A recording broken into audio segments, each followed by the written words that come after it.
বজাৰ কৰিবলৈ গৈ উভতি নাহিল আৰু মুকেশ বন্য হস্তীয়ে গছকি মাৰিলে মুকেশক পুত্ৰহাৰা মাতৃৰ আৰ্তনাদ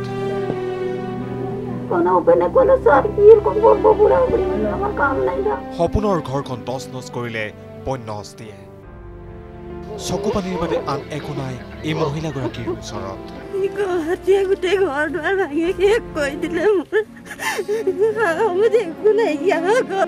চোতালত বন্য হস্তীৰ জাক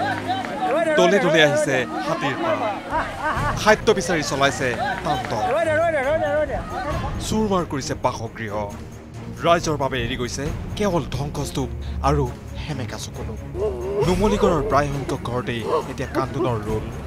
কৰবাত পুত্ৰক হেৰুৱাই মাতৃয়ে কান্দিছে কৰবাত হীৰৰ সেন্দুৰ মচি কান্দিছে পত্নী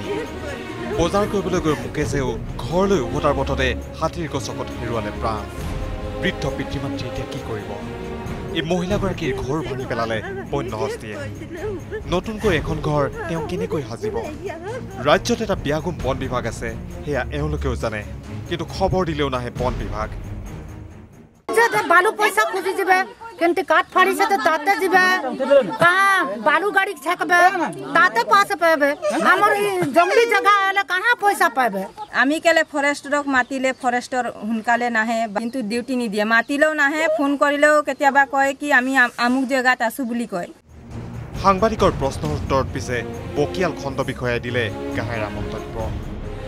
বালিৰ কাৰণে আমিও কেইবাদিন আমি তাত ধৰিবৰ কাৰণে গৈ আছো আপুনি এয়াৰটেলৰ হেৰি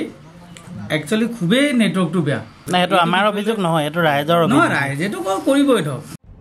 বন মন্ত্ৰী মহোদয়া এওঁলোকৰ কান্দন ৰখাব পাৰিবনে আপুনি